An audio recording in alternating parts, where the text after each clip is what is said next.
Thank you very much indeed. Yes, Nico Rosberg. Wasn't really looking forward to yet another Craig Slater interview, but it's wonderful to join you and congratulate you as the new world champion live on Sky Sports News. This wonderful trophy here, Nico. And, well, it must mean so much. But amongst other things, I wonder in your busy schedule, have you had any time to say sorry to Sir Stirling Moss? I guess you know what I'm talking about, because he is once again the driver. Well, you can explain. I do, yes. I mean, I'm glad that I got rid of that one, which was the most wins without a title. Yeah, I'm very glad I got rid of that one. That's a nice one to not have. Sorry, Sir Stirling. But it shows you were knocking on the door for a championship, and a championship was due. Year by year, you were getting closer and closer. But you yourself, you've talked about USA in 2015 as that point where something changed within you. Can you explain exactly what?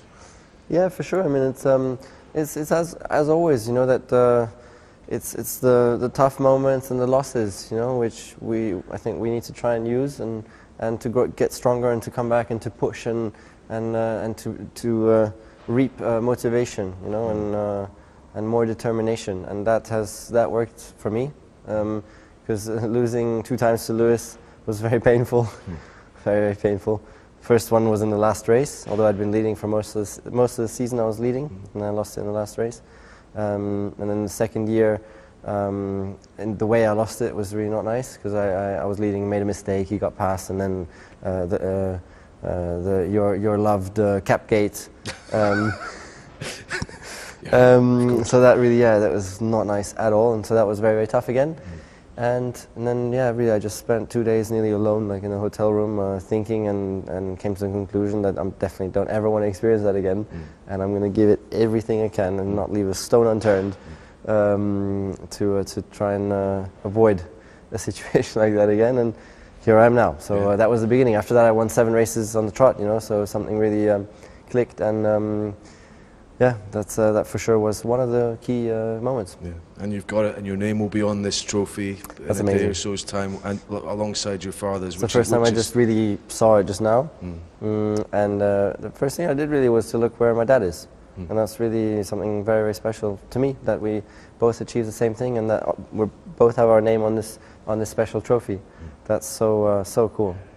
Was it? When you were this age, I mean, I'm showing you a picture here of you and your dad walking along hand in hand. Were you even thinking then, I wonder, can I do it? In years to come, can I be world champion? Probably didn't understand what it all meant when you were that young a boy, but it's been some road. So I grew up in those surroundings, you know, because I always went to the F1 races with my dad and was go-karting at the time already and everything, and I was a really passionate follower of Mika Häkkinen. Because my dad was managing him, so there was a bit of a connection, and just loved supporting him and watching him race and race Schumacher. And since the very early days, my dream was to first of all race, become successful, and win the F1 World Championships as long as I can think, you know, and really, so everything I was doing went for that one target, which made that Sunday 4 days ago all the more tough. You know, it was definitely mentally ridiculously tough. I heard the word in so many languages, soulagement, relief. I mean, it just poured out of you after you crossed the line. But to do it in the style that you did, in a tough race, having to overcome Max Verstappen, having what happened to you in the final laps and dealing with that as well, does it make it all the more satisfying to have earned it the hard way like that? For sure, yes. In hindsight, that made the satisfaction even bigger. Because it was really extremely tough. The last 4 races were tough. You know, once I got to the point where it was mine to lose, that really piled up the pressure then for me. After Japan, and then of course the last weekend was the ultimate. To have to overtake Max Verstappen. I mean, that with the title on the line, having led for so long. Yeah, that was not. Did your whole season? Did you feel it could all be in the balance at that moment? Well, of course it was, because I had to overtake. Otherwise, I could have lost positions. And I couldn't afford to lose a single one, because I was already third at that point.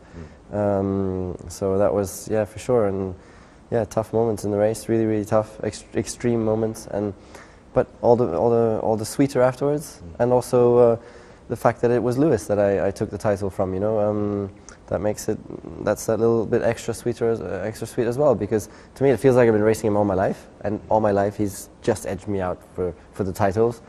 and I got one back on him finally, and that feels great too.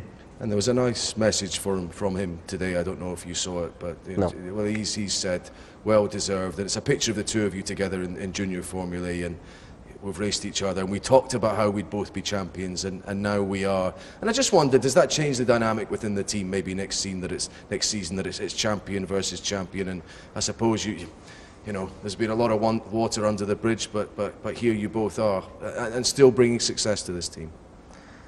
Don't want to think about next year for now. I want to enjoy the moment. I want to enjoy this, Yeah.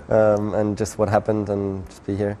And yeah, I haven't seen what Lewis has posted, but the way you're saying it, and I appreciate that for sure, a lot. And but it just shows again, you know, that we were best friends 15 years ago or whatever, you know, and for sure I still have that base respect, you know, even if it's difficult moments, and the environment means that you can't be friends, because we're just fierce rivals, you know, and fighting it out there for the championship all the time, you know, and you can't be friends. But as long as one guy doesn't accept, okay, you're better, I'll be second, you just can't be friends, you know, it's just difficult. So, yeah, but yeah, that's. Just one last on that whole issue. I mean, you said after the race, I asked you about it, you didn't have a problem with the tactics he used. Would you like Mercedes to just No, I didn't say that. Well, I think you said you I understood. said I understood. You understood. Okay, Bit of a difference, fair yeah? enough. There is a big difference. Would you be happy if Mercedes drew a line under it all, and we understood the exceptional circumstances, and you know, you just got on with it next year, or is it for them to make that decision? I suppose. Yeah, it's not for me to make any such decisions or even get into any discussions like that. I just find the discussion a bit overblown, because you can understand all the sides, you know. So I think it would be good if one could somehow move on. Yeah. What are your highlights of the year? There was some Singapore.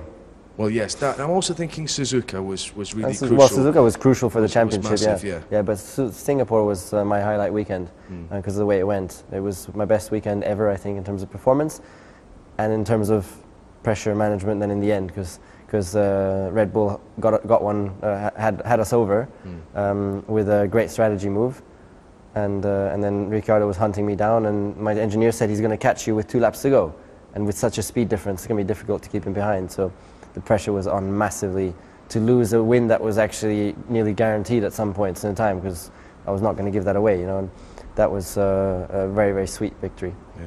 We talked a lot over the year about mental control and who was in charge mentally. Your father, I spoke to him after the race, his first interview he'd given for 6 years, and he said... No, I think it's 10 years. Well, something like that. He was talking about January 2010, but he talked about how you can now empty your brain of all the clutter. You know, you can switch off after one result and switch back on after another. I mean, for week in, week out, you kept on saying, I'm not thinking about the championship, I'm not thinking about it. Was that actually true? Were you able to discipline your mind to that degree? Well, no, I mean, I'm not a machine, yeah? I'm not a machine, it's my childhood dream that we're talking about. But it was my best attempt, and it really worked. It really worked, because I was, as a result, I was able to reduce the pressure, because the more you think about the desire to fulfill the childhood dream and to be a world champion, that's a massive weight, which I want to try and avoid going into. And so, yeah, it worked really well to try and stay focused just in the moment. And I even pulled that through into the last weekend. I asked all my friends to not come so that I could just treat it as weekend like any other. Even my parents, we had a discussion and we agreed it's best they don't come either. So just focus, trying to do the performance. But of course the mind would wander off, you know. I mean, desire for this thing is huge, but it really worked to keep it relatively under control. You're going to be going to bed with this, I can tell. You don't want to talk about next year, but maybe what do we know from the end of this year about the teams, the other drivers maybe that might be trying to knock you and Mercedes off the perch? Do you think Red Bull are really knocking on the door? They've got Adrian Newey, the top designer, with new rules next year, and maybe that was another factor on your mind. Will I have the chance to win this all again next year, as you were going for the title this year? Well, definitely that also plays a part, because you never know in F1 when the next chance will be. And this was the 3rd chance already. So, and for next year, the competitors, it's the usual. You know, it's the Red Bulls, the Ferraris, and possibly another surprise or something. like McLaren or something where you just don't know. That's going to be the usual suspects, I think. But for sure, things can be a bit more mixed up. Okay. And what about Germany? Is that your one regret in the last 10 days or so, that maybe that race might not happen? Are you still hopeful that we could have a German Grand Prix somehow? It could come back on the calendar? Well, for me, F1 World Championship without a German Grand Prix is not an F1 World Championship. It's like if the British Grand Prix was gone. That just it's just wrong, isn't it? So Yes. I really wish that they find a solution somehow. That would be great. And let's see if it works out. Okay. Listen, you've been brilliant with us all this year. Thank you I'm gonna to you as well. But what about number one? You're going to give me an exclusive. You're saying you've not decided yet. Are you going to have the number one in your car next year? Or is it going to be I'm number not 6? going into any such. I want to be enjoying this, not thinking about numbers. Well, the numbers don't matter because you are number one this year, Nico Rosberg. Thank you very much. Many congratulations. Thank you to all of you also, for those of you who are supporting me through the season. Very much appreciate it.